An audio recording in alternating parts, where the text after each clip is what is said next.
What's up, guys? Welcome to the Behind the Golf Brand podcast. This week, I have my good friend Brixton Albert from Performance Golf Zone. I'm super excited to have him on the show. You guys have all seen Performance Golf Zone all over the internet, on YouTube. It's everywhere. And Brixton is the founder, and I'm really excited to talk to him about Performance Golf Zone, where they're going, how they started, and what the future holds. So, welcome to the show. Yeah, thanks for having me, Paul. Looking forward to chatting some golf today. So, where are you located right now? So I am based in Fort Lauderdale, Florida. I grew up in the Northeast, all about the warm winters. So I moved down to Fort Lauderdale about 8-9 years ago now. So are you a professional golfer? I am not a professional, but I'm a scratch golfer. Are you? That's cool. I'm a scratch golfer. Yeah, I played a lot of golf growing up. I'm happy to go into that if you want to at some point. Yeah, so who taught you how to golf? Like your dad or your grandpa or what? Your grandma? Yeah, I think my grandpa got me clubs when I was 5. I went to a golf camp once a year, 5, 6, 7, 8, 9. Never really got into it. But then I saw Tiger Woods win the Masters in 1997. Somehow I had the TV on when I'm a 10-year-old kid, and I watched that, and I'm like, whoa, this is cool. And I decided that day, like probably a lot of other kids, that I'm going to get into golf. And from 10 on, I was just super serious about trying to get good at this. Dude, I remember that match. I remember seeing that in college, and I was like, that changed everything. When I first saw it, I was like, this is the future right here, dude. Like, I knew right away when I saw that. I used to bring my golf clubs to school, and it's funny, like kids would make fun of me, right? And then as Tiger grew and got more popular in 98, 99, 2000, it went from kids making fun of you for playing golf to like, whoa, I want to learn golf now. And it just like he transformed the game and got so many people in it. And that was really the big point for me in my golf life. Yeah, I also think too, I'm like his age. So it's like when you see somebody your age like dominating and it's like, oh crap, like you get super excited because you're like, oh, this game's changing forever right now. Yeah. It's not like a bunch of old guys playing golf. And it was entertaining every weekend. I mean, you're turning on golf tournaments 20 weeks out of the year. Like, think of how many weeks out of the year he was providing entertainment for golfers and playing at an elite level, a level no one's ever seen before. I mean, I remember as a kid being like, whoa, this isn't going to last forever. But whatever the heck I'm watching right now, it's pretty dang cool. Let's try to enjoy this. So then, did you play in high school and college or what? Yeah, I think the quick backstory is I started seriously playing golf when I was 10. What does serious look like? My dad would drop me off at the golf course on his way to work at 6:30. He would pick me up at 4 p.m. And when he would come to get me, I was upset. I didn't want to leave. I mean, I just loved it. I was incredibly motivated. If you know how there's some parents out there that kind of push your kids, my parents had to pull me away being like, hey, you got to chill out. You're getting too into this. So I was super self-driven. Played golf in high school, ended up getting a Division I golf scholarship. Really? Yeah. I played a U.S. amateur, won a bunch of, I would say pretty good, local and state golf tournaments. Had a pretty decent golf career. I wasn't a great Division I golfer. I didn't quite have the career I was looking for, but it was a great experience. Played against a lot of the guys that you see on TV and some of those tournaments. I mean, obviously they were better, but I was kind of in the same, league. Yeah, you can compete. Yeah, you're competing, right? Yeah, and I wasn't out there. I was in tournaments with those guys, but I mean, they were better. But I mean, it was cool to kind of see the best of the best and know you were within, maybe a couple arms reach of them. And I was super serious about golf growing up. I mean, just loved the game and was just trying to get better all the time. So where'd you go to school at? I went to Radford. It's in the Big South Conference. So yeah. I would play when I was a freshman. Dustin Johnson was in that conference, Crazy. But it was pretty cool to see. People don't realize just how good people are at that level. If you get to college, you're the best player in your area and you think you're pretty good, but you don't realize that once you get there, even college golf, Division I golf, everyone was the best player in their area and everyone's really good. It leveled the playing field. You're and then you really see who's the top 1% of the top 1%. Yeah. I think one year on our team, we were maybe 70th ranked Division I college golf team out of 300 teams. One year we had one guy finish second in the Virginia State Amateur. Another guy Monday qualified for a PGA Tour event. Two other guys qualified for the U.S. Amateur. a lot of guys on the team are good. It's just so competitive. That's what I heard too. Because I had somebody on the show a couple weeks ago, and they were saying that like in college, there's only so many guys can play in the tournament, right? Yeah, every team's got maybe 10 to 12 guys, and 5 guys travel the tournament. So you got to be in the top 5 if you want to go to the tournaments. Wow. So then when you graduated, what did you do? Like, what did you do your degree in? I got a degree in business. I got a sales job. Right. Actually, I graduated from Radford. I redshirted a year. I went to the University of Tampa. I had an extra year of eligibility. So I went to school in Radford in Virginia, moved to Tampa for a year. I worked a little bit. I played golf an extra year in college. I was working on my master's and my MBA there. I got into sales. Golf game kept getting pretty good. Like I really got better at 23, 24, 25. But I had a sales job where I would do consulting work essentially with retailers. So I would help a lot of retailers make a lot of extra money through their marketing. So I kind of got a little bit of a taste of the marketing world and the sales world out of college, and had a pretty nice, actually like a 10-year run with a really successful company that I worked with once I graduated. So were you doing consulting, or was that a brand that you owned, or you just worked? No, it was, I started working for a company called List Track. I was probably like their 20th employee there. And, started when they were like a $2-3 million company. And over a number of years, I was selling for them. I was one of their sales guys, but the company skyrocketed from $2 to $3 million to $100 million. And I learned a lot about sales, but a lot about marketing, I would say also kind of in that process. And that eventually kind of led to starting Performance Golf. Yeah, because I'm like, honestly, because with Performance Golf, I'm like, this guy, like, they know what they're doing with marketing. Once I saw it, I'm like, holy crap, this is like a next level stuff. I could tell right away that Thank you. Like, and I'm not saying it's a compliment. You can just tell, like, straight out of the gate. It's like, oh yeah, these guys know. It's not like, oh, we have this really good idea and then we have to market it. It's like, no, we're really good at marketing and we have a really good idea. So it's almost like, I don't know, it's brilliant. But I appreciate it. Yeah. You did. So then you're at List Track. Yeah. And when did you start thinking about Performance Golf? What made you decide, or what year was that? So I had a friend of mine that he had a business helping skinny guys gain weight, and he had some success with that. And he would always tell me, hey, Brixton, like, why don't you start a golf business? And this is when I was like 23, 24. I wasn't really spending a lot of money on golf. Like when you're in college, you kind of get your golf clubs for free. I was fortunate. My parents gave me the opportunity to play a golf course in the summer. So it wasn't like I was dishing out a lot of my own money for golf. So my friends like, create a golf business. And I'm like, well, I don't spend really a lot of money on golf. So for a couple of years, I really just sat on the idea. I thought about it. I talked about it. And then there was really one day I was like, you know what? I got to do something different. I don't want to work my job forever, even though it's a really cool place to be. Yeah. And I said, let's just go all in. And what I realized was, even though I was a younger guy at that point, there are a lot of people that spend a lot on golf. How golfers are. So it was a really good market to get into. But I kind of had this idea. I sat on it like a lot of people probably do. And then one day I just said, I'm all in. And it's just been like pretty relentless. Like cold turkey. Like you're like, I'm going to do this. I'm going to figure it out. And I'm going to do a brand, or what? Yeah. It was like, I'm going to go out there and I'm going to sell something.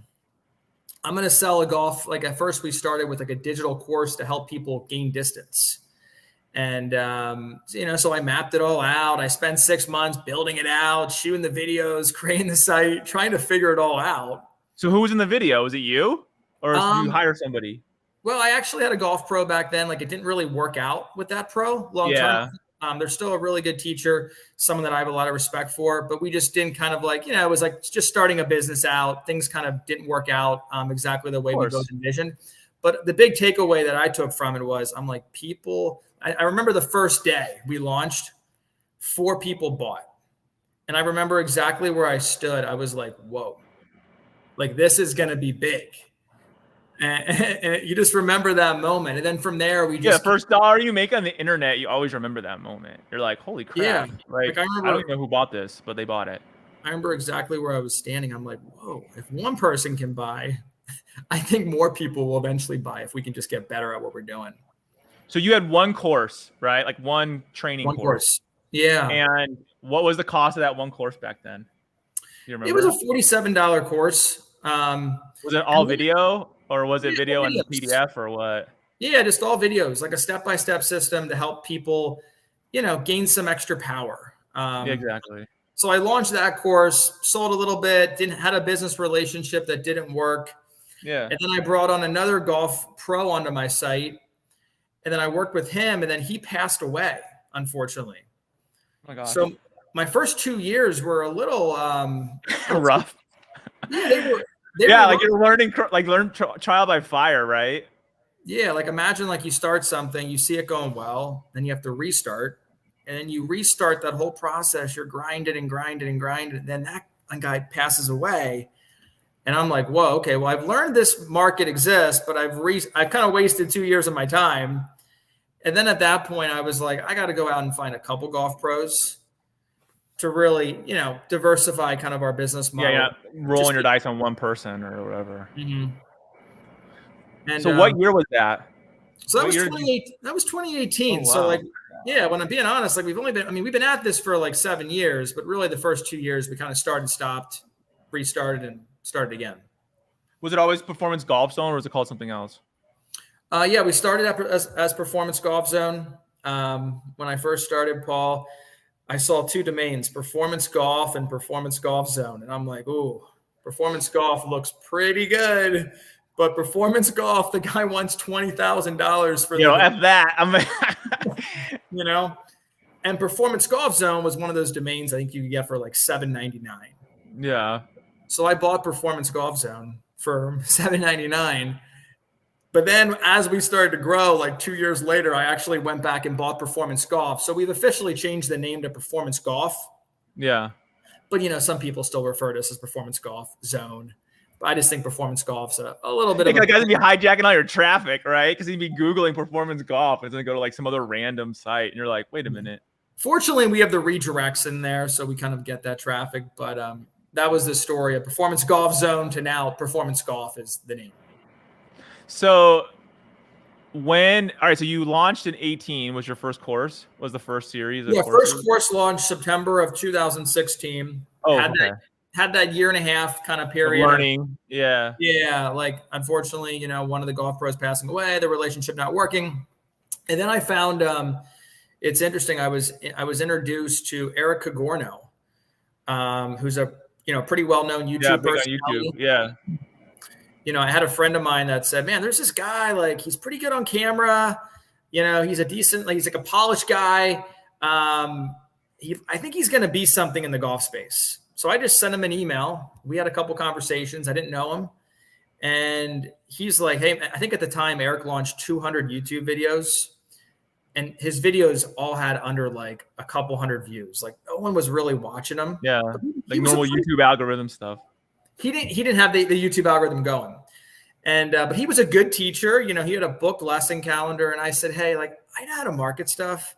Why don't we create a course to fix golfers' fix their slice?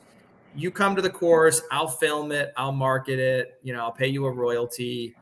And that course really blew up.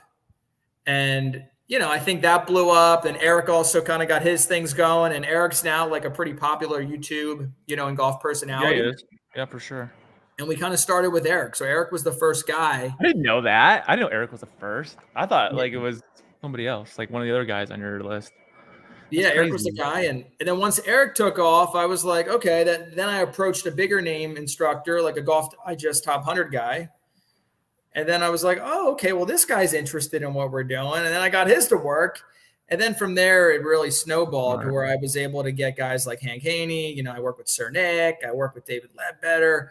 We work, the who's who's list, like of the top, right? Like it's insane. It's a great group of guys. And it's funny, like these were guys that I always tell people, like when I was 10 years old, I kind of envisioned like Sir Nick Faldo. You're just watching golf in the 90s. Sir Nick was kind of the guy. When I was like 12 years old, I remember thinking, man, David Leadbetter, I just wish I could take lessons from him. I remember being 13, I'm walking up the fairway with my Callaway hat and my clip on my hat, thinking I was Rocco Mediate. And I have all these visuals over the years of like, I just kind of, when I was younger, I kind of liked a lot of these guys. And I really looked up to them. And now that we work with them, it's super humbling and, feel super privileged to have a great group of guys. Yeah, like full circle, right? Like the guys you looked up to are now working with you and you're like, holy crap, like that just happened, Yeah, it's super cool to learn and get their different perspectives and spend some time with them for sure. So like, it's almost like you learn from each instance, right? So like you made the first couple of videos, the first thing in 16, huge learning curve, had issues, figured it all out, redid on 18 with Eric. And it's like, but you were successful on each one. So just kind of build the foundation to then be like, oh, look, we did this with so-and-so. Oh yeah, sure. I'll do that all day long. Cause you're doing the hard part. You're doing the marketing, right? And there's a lot of people don't realize, like with marketing, you're losing more than you're winning. It's not like I'm just like throwing things out there and it's just blowing up. I mean, sometimes you launch something and it takes off right away, but a lot of it is like, we're just constantly testing things on our end where hey, I might test 38 things and 35 times or 36 times out of 38, it's going to fail. It's not going to work. You lose money on them. Yeah, exactly. Well, then you find those winners. And when you stay consistent, just like a lot of things in life, but I think a lot of people don't realize the amount of testing and the amount of failure that you really have to lean into and embrace to get these things to the point where they start to kind of pick up steam, so to say. No, that's really poignant, actually, to think, because you're right. It's like you have to test, and if you fail, you learn something from it, and you don't, and you just tweak it, or you don't do it at all, or whatever it might be. When did you start getting more and more instructors? Like when did you start getting when did like Sir Nick come on, or David Leadbetter, or Martin Chuck? Like, was it just in the last couple of years? Because that's what I've noticed, a lot more marketing in terms of like you see Martin like every day on YouTube, pretty much. Like it's Martin. Like I always joke around with him too. I'm like, I see you more than I see myself. So it's so funny. Yeah, I think the goal was, I think at the end of the day, people latch on to different teachers. Yeah. Some teachers. Right? Yeah. And I think the goal was to have a couple different teachers and then to have them focus on different things. So like when you think about golf, like all golfers have swing issues. All golfers have different pain points. Our goal is to help golfers fix some of their biggest challenges. And the reason I brought on all these teachers it's hard to get access to some of these guys. Like it's hard to work with David Leadbetter in person or Sir Nick, or, it's hard to get a lesson with Martin. Like he's got golf schools booked out for, months and months. So I wanted to really bring them into a platform where people could fix some of their biggest challenges kind of in a step-by-step way. So smart. To learn from these guys that are some of the best of the best that would be difficult to try to work with them like in person or actually, work with them. No, it's brilliant. So, I mean, right now, how many instructors do you guys have on the site or on the system? There's a handful. I think I rattled off some, like the main ones that we're working with currently are guys like Eric, Martin Chuck, work a little bit with Sir Nick, David Leadbetter, Rocco Media. We do some work with him. We're about to have a couple more that we're rolling out with, but I would say there's a handful of, 5 to 6 guys that we pretty regularly work with and do video shoots with and come out with new content. And, we're always looking to strategically add a couple more to the mix, which I think people are going to see in 2024. That's cool. But yeah, 5 keeps us pretty busy. As much as I would love to have 400 different teachers, 5 keeps us pretty busy with everything that we've got going on over here. Cause I've been at Martin's place when you guys are filming him, and I'm like, whoa, this is legit. Cause it's like high quality, it's legit. It's like a movie set. It's like really nice. Like I was like, holy smokes. I look through my phone and I look at when I was trying to run these video shoots, Paul, in like 2016. Like you're getting to the course, it's like 4. Is it you filming, or do you have like somebody helping you? I was there, but I was trying to direct the shoots. I'm like going like a crazy person. We got 6 hours. We got to do this in the morning. We got to do this. And the whole day is mapped out. And now, fortunately, we have like a really good film crew, with guys that really know golf. I know exactly what you're talking about too. Those guys. I know those guys. Yeah. These video shoots aren't easy. Like people think, oh, it's easy to shoot videos, but you're at the golf course, you're battling a lot of elements. And there's a lot of stuff we're trying to get done in these shoots. But it's cool to see how the production quality has improved from kind of when we first started. So if somebody goes to Performance Golf Zone, like how does it work? Like, I know how it works personally, but how does it work? Does somebody come in and they sign up for like a class and then they can do more classes, or how does it usually work if somebody doesn't understand how that works? Yeah, so we offer a number of different programs. I mean, some golfers just want to come to our site to fix their slice. Some golfers want to come and just improve their contact. So we offer one-off courses that golfers can buy. That's one of the options that we have. It's like, hey, what's that biggest pain point? How can we help them have kind of a step-by-step plan to fix that? That's one of the things. The second thing we have is we have something called the Scratch Club, where basically I broke golf into like a 6-step framework to reach your full potential. And I kind of found the best of the best teachers in the world for all those areas. And we developed a framework to help the average golfer get closer to scratch golf. And that's a subscription that we have. That's around $29. Cool. Yeah. Then we also have another option. I mean, some golfers like to get hands-on feedback. So we have an option on our site where you can send in a video of your swing, and a pro of ours will get on camera within like 48 hours of when you send the video in at the latest. I mean, so they're getting on camera quick, and they're sending you a video back saying, Paul, you're doing this, this, and this. Great. Here's a drill that's going to help you fix this. And it becomes like this interactive feedback loop. And we have hundreds of people a day that are sending their swings in. That's awesome. That we're helping. So those are kind of the big three things, along with, the training programs and some new, or the training, the physical products and some new things that we have that we're doing now. So like, when did you guys start doing physical products? So that's pretty recent, like in the last year or less, right?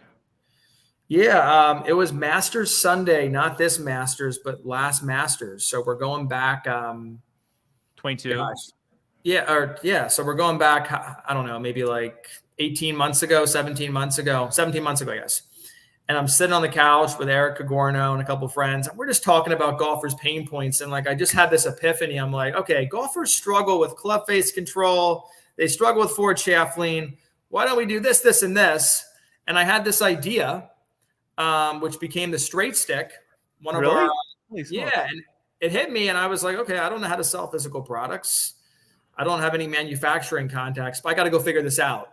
So it took a full year to build it, figure it out, have it ready.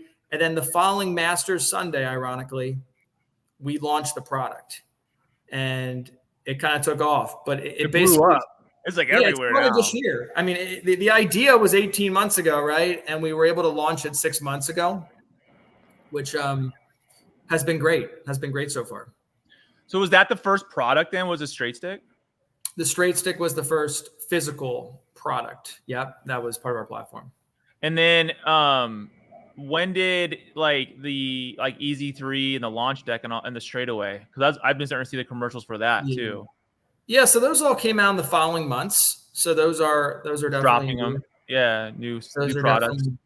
Yeah, and again, like we're really just, we're not trying to create like a stealth driver for tour pros. But what we see in the market, Paul, is there are gaps in the market that golfers have pain points for. I'll give you an example. Like we created the Easy 3 because the average guy that swings 80 miles per hour has a tough time hitting a 3-wood off the ground.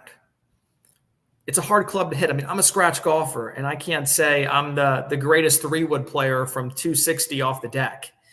And I'm not the buyer. Most people buying our things, Paul, are guys that are like 20 handicaps, 15 handicaps. Yeah. That's a lot slower. So we're like, how can we create some things just to stack the deck better for these golfers to make the game more fun? Smart. And that's kind of where a lot of our physical products kind of come into the mix for them. So do you have more products coming out in the next 6 months? We do. To get a product right, it takes a lot of testing, a lot of prototyping. And we have actually a driver that we're going to be launching. Oh my gosh. In October. It's a club that's going to really make it a lot easier for someone that hits a fade or a slice to square up the face a little bit easier. And then next year, we've got a number of other products that are in manufacturing now. And the results with our testing has been unbelievable. We've just been prototyping these now for a full year, and we have them at the point where we've tested like hundreds of golfers on them, and the results are really cool. So I think our roadmap for 2024, it's pretty fair to say we're all really excited about. That's so cool. What I like about performance golf is that like it's such high quality. The content's so good. The site is so good. The instructors are so good. Like it's like everything's done the right way. It's not, it's not half-assed. It's not like some cheesy like PDF and like, oh, here, go watch this. It's like it's high quality content that will actually help you with people that know they're talking about. Like that's the best part. I appreciate that. I think a lot of that, like, as a business owner, you're trying to juggle a lot of things. But like if you look at my phone here, Paul, I'm that guy that literally, like, I've had years where I've filmed my golf swing 1,000 times in a year. And I've personally, in my golf career, I've wasted a lot of time working on the wrong things. And, we see so many golfers out there that just aren't getting better, that are just jumping around from so many different things. So really our big goal here is like, how can we help golfers identify their issue, get them working on the right thing, but then kind of have a plan on how to fix it. I see so many guys like go to the average drive range, go to the Raven, and you're going to watch guys just slam 50 balls, machine throw them, slam their clubs in the trunk and think, what the heck just happened? So our goal is, how can we help these guys go to the course with a little bit more of a plan to be strategic in their improvement efforts? And we take that seriously, to help these guys hopefully improve. Well, that's a disconnect, right? It's like you can get these products, but like, either on an iPad or physical, but if you don't actually have a plan, it's not like you're going to use it, or really, it's going to be one more thing you bought that didn't work. But with yours, it's like you have both. It's like you have a full plan. If you have one issue, you can watch this from this instructor, famous instructor, right? And then it's like, if you don't have that issue, but you want to get better at golf, we have the entire program from all these famous people that will help you get good. And if you want to take something physical with you to go practice it, we have that, and you can go to the course and go practice it. So it's like you have the whole gambit, which is honestly brilliant. So yeah, and golf's a hard game. I mean, I think we have to be real with ourselves. Like, you think about, did you play sports growing up at all, or? Yeah, I did. I mean, if you go out and shoot a basketball, you're going to improve your jump shot. If you go play chess, you're going to probably get better at chess, right? But golf, I mean, according to the United States Golf Association, after playing golf for 3 years, you actually get a shot worse. Really? Yeah, golf is so counterintuitive where like you can practice and get worse. So, I mean, I've personally wasted 5 years of my time working on the wrong thing as like a scratch golfer. And if I'm doing that, imagine a 20 handicapper out there that might not have as much golf acumen that I do. So I think just that plan is so important. How can you practice smart? How can you practice the right way to not form more bad habits? And I think that's one of the big, kind of missing gaps that you kind of see in the golf market today for most golfers. Yeah, and I think there's been a void in the market too for actually actionable content that people can get, right? Like for a while now. And I think you guys, and I was telling this to Brixton earlier before the show started, I'm like, I think he's the only brand. Everyone talks about doing this, but Brixton's the only person who's actually doing it, right? Everyone's like, oh, we're going to be doing this. And it's like, they're doing it at a high level already straight out of the gate after a couple years. It's like, that's the force to be reckoned with right there. It's like everyone else, it's like too late. You had your chance, but you didn't do anything. I think there are a lot of great, there's a lot of golf instructors that I have a lot of respect for. It's just, as a golf consumer, you need to be careful. It's like, hey, you got to get the right info that applies to you. But then also you need to know how to practice it, right? You need to know, like, hey, if I'm going to go hit 30 balls, like, what's the intention going to be? How should I kind of work through those to have a good session? So again, I think there's a lot of great teachers out there, but I think the disconnect sometimes can be, how do you actually implement these things? Yeah, follow through with it. Exactly. Which is huge. And the other thing is I think people are intimidated to go get a lesson, right? For whatever reason. And the cost, right? Like the cost is not cheap to get a lesson. You get what you pay for. So it's like with this, you get high quality content from the world's best instructors. Yeah. Down to stuff that really matters. And it's not going to like break the bank, or you got to put like $1,000 deposit or some other crap. It's like you can literally just do what you want to do, which is really smart. Try to make it affordable. And I agree, like in person's always good if you can find a good teacher. But the reality is a lot of people aren't going to do that, right? No, I want to do that. And I think that's kind of what we're trying to do, making these courses easy to follow, to help them fix some of their biggest issues, to shoot better scores faster. So in the next 6 months, you have new products coming out, and then you have more instructional series coming out too, like with other instructors, or We do. I think the big thing that I'm really excited about, is, again, like our motto around here is how can we help golfers improve faster? Like that's really kind of our goal. So one of the big things that we're rolling out here in the coming months we're going to have a performance golf app. So you can have all the videos on your phone. But the biggest thing that we're most excited about that I've been working on now for, probably a year and a half is we're developing an AI component to our app where you can take a video poll of your swing, and our app will analyze 17 different things in your swing through 3D skeletal motion capture.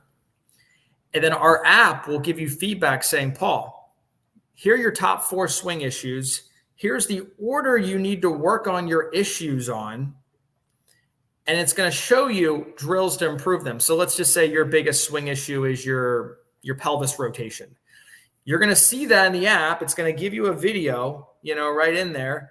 And then you can film your swing again, and it's actually going to give you real-time feedback if you're improving that. Wow. So this has been a huge project. We're currently in beta testing with it, and we're going to roll this out right at the beginning of 2024. So that's probably the biggest thing that I think golfers should be excited about. Just having that way to practice with feedback, and that way to practice knowing you're working on the right thing. And that's something we're really excited about. That's crazy. And then you have all the instruction on top of it. So it's almost like you can actually know what you're doing right and wrong. And then if you need more help, it'll tell you what to do and be like, oh, maybe you should watch this video from so-and-so. This will reinforce what we're telling you or what the app's telling you. That's the goal. Yeah, the app's just going to be there to be a feedback device for you and really get you focused on, let's work on the right thing. Hey, you got 5 issues, right? But let's work on the biggest thing that's going to move the needle for you. And it's all built kind of through this 3D skeletal motion capture. So it's going to be super customized for everyone. And I think people are going to love it. That's cool. So where can people find like performance golf? Yeah, well, there's this site that I've been working on for a couple of years, Paul. It's called performancegolf.com. Oh, there you go. That's a great place. And, we've got some free content there. We have information about some of our clubs. We have a way where you can kind of tell us your issues on the site, and then we'll give you some feedback back on where to start. But performancegolf.com is the best place to look. That's awesome. Well, Brixton's a very busy man, as you guys can tell, so I'm really happy he was able to come hang out for a while with us and talk about performance golf. If you guys want to, if you guys need help or instruction, this is the place to go to on the internet. And with the instructors they have and the products they have, it's mind blowing. The direction it's happening. I'm really impressed with performance golf. That's straight. Well, and I'm not just saying that. It's the smartest thing I've seen in a long time. So I appreciate mad kudos to Brixton and his team. That's cool. Yeah, definitely. And we'd love to have you to the site. Hopefully we can help you improve. And it was nice to speak here. I'm definitely passionate about golf and really enjoyed our conversation here. Yeah. Well, thanks for being on the show, and I will see you guys in the next episode.